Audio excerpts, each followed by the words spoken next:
Et salut la team rue des joueurs, on se retrouve pour la vidéo du jour en NBA, la première de la semaine, donc en ce lundi 29 janvier. Nous allons avoir une très belle carte, une très grosse carte de 12 matchs, hein, comme vous en avez l'habitude. De toute façon, le lundi, généralement, c'est blindé.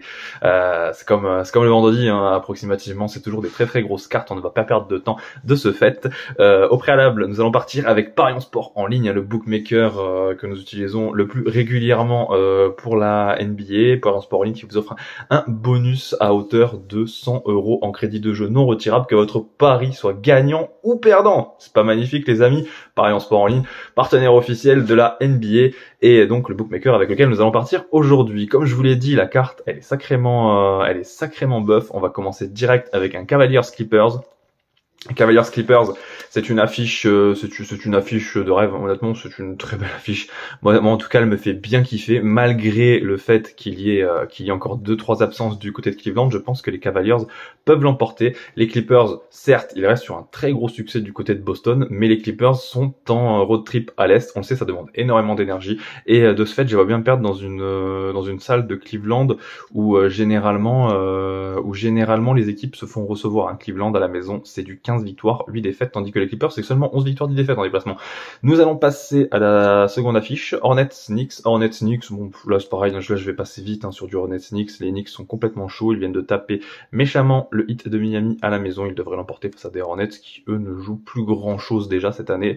Nets Jazz, celui-ci pose un peu problème. Les codes vont être équilibrés logiquement. Les Nets ont battu les Rockets, alors que celle-ci je m'y attendais pas du tout il y a 48 heures, des Rockets en back-to-back, mais bon quand même, les Nets pour moi ils avaient un peu lâché. Le Jazz joue mieux, le Jazz est meilleur, mais le Jazz en déplacement, c'est pas terrible, mais pourtant, je préfère quand même partir sur un succès du Jazz aujourd'hui. Heat Suns, je donne ma préférence aux Suns de Phoenix dans la mesure où Miami joue très mal en ce moment. Ils ont vraiment du mal à se coordonner, à se trouver, hein, d'où les ajustements récemment avec l'arrivée de Terry Rozier, le départ de Kyle Lowry pour les Hornets de Charlotte. Pas d'absence majeure, hein, a priori des deux côtés. On aura tout de même, attention, Bradley Beal qui est incertain pour une blessure au nez. Nous allons enchaîner avec un Celtics Pelicans. Je pense que les Celtics vont être piqués après la lourde défaite à la maison contre les Clippers et devraient réagir face aux Pelicans de Zion, McCollum et Brandon Ingram, hein. Boston à la maison, pour rappel, c'est du 20 victoires, 2 défaites, c'est ultra costaud. Et les Pels, ça va un peu moins bien, avec notamment 2 défaites de rang, hein, ils ont mangé une sauce énorme du côté de Milwaukee, 141-117 lors du dernier match. Compliqué dans ces conditions pour Milwaukee, hein, pour les Pels, pardon, de rivaliser avec une équipe de Boston qui est tout simplement, on va dire quand même, un peu meilleure que Milwaukee sur le papier et dans le jeu. Thunder Wolves, moitié de cette carte, Thunder Wolves.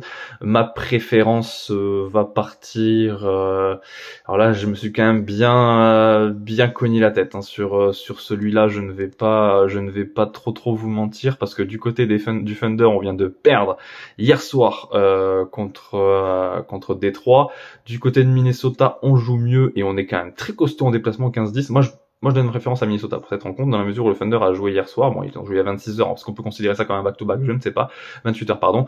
Ils ont joué donc contre les Pistons et ils ont pris une branlée contre la pire équipe de la NBA. Et surtout, vu que Minnesota a perdu son match à la maison il y a 10 jours contre le Thunder, je pense que à charge de revanche, cette équipe des Wolves menée par un Rudy Gobert excellent ces derniers temps pourrait l'emporter et donc prendre sa revanche par la même occasion. Grizzlies Kings, des Grizzlies toujours surprenants, qui arrivent à gagner des matchs, mais des Grizzlies pour moi toujours un peu juste, je pense, hein. Bon, toujours un peu juste, c'est dans les faits, hein, parce que honnêtement les 5 mecs de leurs 5 de départ sont tous absents.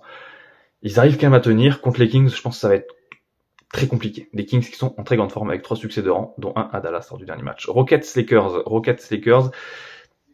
Les Rockets sont certes très solides à la maison.